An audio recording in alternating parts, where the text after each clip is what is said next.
Hi there, welcome to our shop.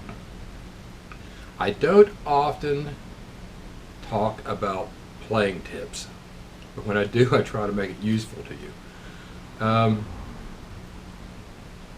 Something that happens in here a lot, it's a very common subject.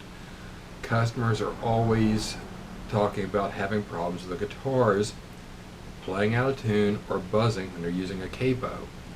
So we're going to talk about a couple of the really bad, very common mistakes that I see. First of all, it doesn't matter what kind of capo you have, whether it's one of the modern Kaiser style or my old vintage Hamiltons. And be nice. This capo I have had for probably, well, about 53 years now. So it actually gets used as an extra hand in here. It still functions.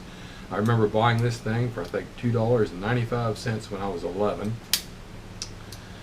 and it was an upgrade from the little elastic strap $1.98 one that really have a whole lot of problems. So anyway, a little bit of history there. So be respectful. So anyway, one of the biggest problems you see is when someone capos a guitar. Plus, you'll notice this guitar is in tune right now. Okay. Some of the tuning problems we get into is people tend to want to use a capo back here or crooked. So right here is two things. One, when you clamp a capo down back here between the frets, everything goes sharp.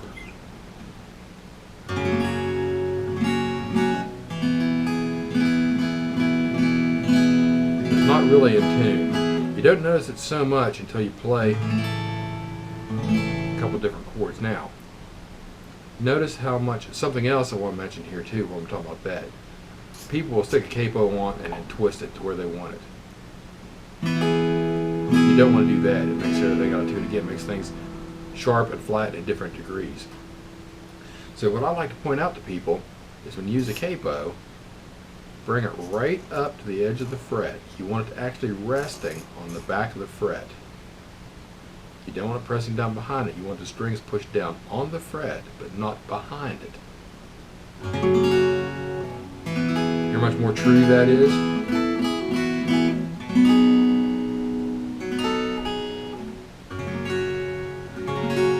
Now, a lot of people will tell me that, well, it's in their way there. Well, you know, you have to adapt your technique a little bit.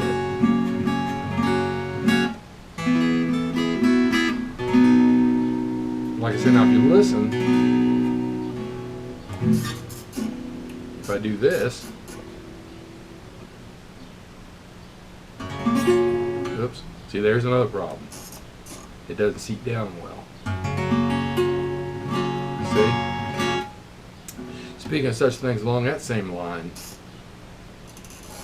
if a nut is too low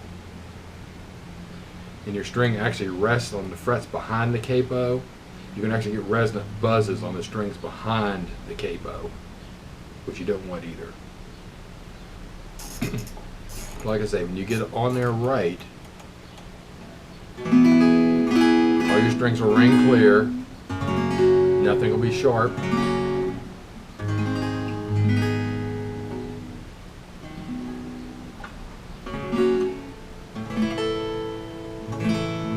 Sounds a little more true. Let's move it up here just a little bit to show you something else. You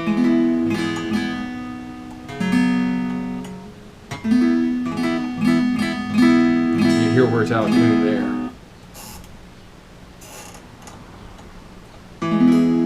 Much better. Okay? So, just a couple of tips there for you. Like I said, this discussion happens a lot in here. I'll work on somebody's guitar and I'll say, it still plays out of tune when I use my capo. Well, most times it's not the guitar's fault. So like I say, be very careful. Put the capo right on the back edge of the fret. And so you don't want it down behind it, you want it right on top of the back edge. Something else I want to point out to you, when you're talking about capos, you got to be careful what guitar you've got. You want to make sure if you've got an arched fingerboard, you have a curved capo, as opposed to a straight one like this is like for a classical. Okay? Hope that kind of helps you a little bit. Maybe you get a little bit of information from that. If you don't use a capo, don't worry about it. So, but anyway, till next time, play nice. I'll see you later.